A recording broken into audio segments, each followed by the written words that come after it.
Life, episode 40. This week I'm reviewing Evil Dead, the remake of the classic 1981 horror film, The Evil Dead.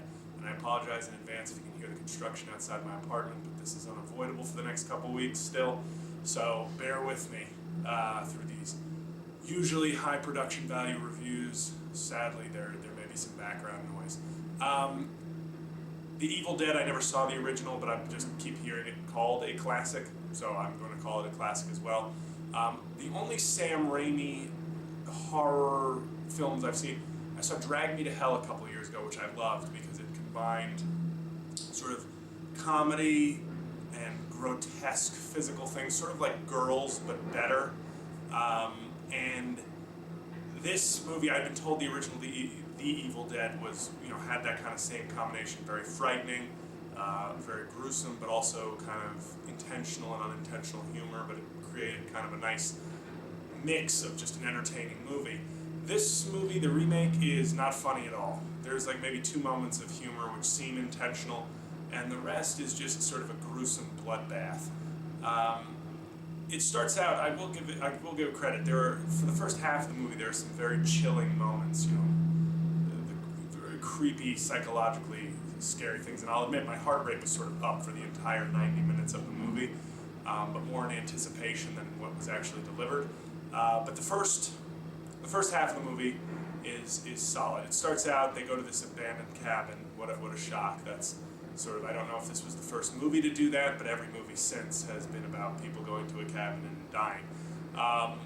They go to a cabin because the younger sister of one of the characters is a drug addict, and they're trying to clean her out by taking her into the woods and not letting her leave, which creates a very actually plausible backstory as to why they don't leave right away when things start to get weird, which I appreciate.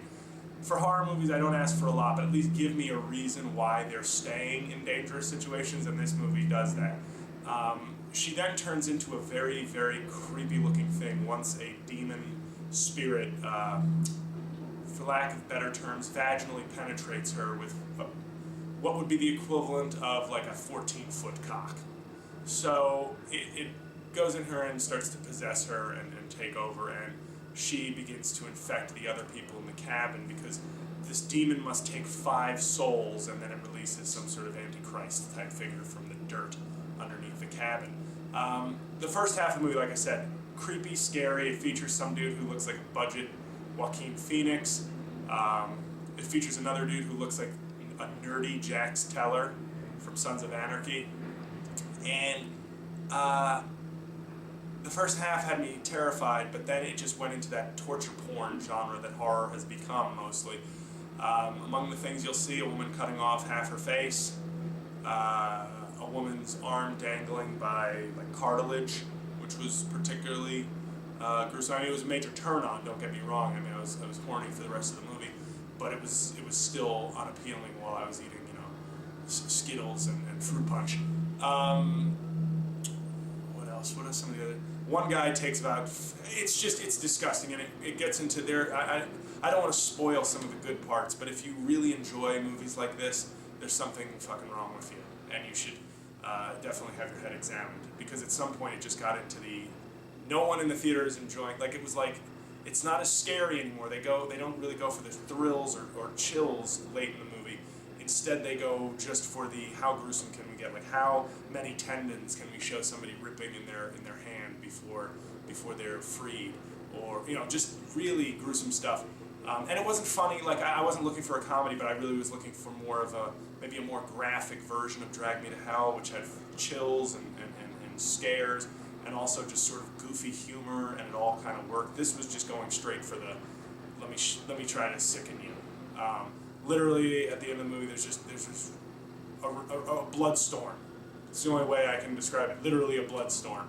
So, because I enjoyed the first part of the movie, I would give this movie a B-. The second half just devolved into just sort of gore. But because I liked the first half and it did scare me a few times, I'll give it a B-. I don't know. I'm not one of these super horror nerds that maybe would really appreciate the value of this movie. It's not the worst thing I've seen, but it is not the best. So just go rent Drag Me to Hell if you want my approved horror humor entertainment choice of the week. All right, so that's it for this week. Please subscribe to the channel, check out jlcauvin.com, and I will have another review for you next Friday. It'll be 42, the story of Jackie Robinson and Harrison Ford and how they loved playing baseball to Jay-Z music. So look for that next Friday. Thanks. Bye.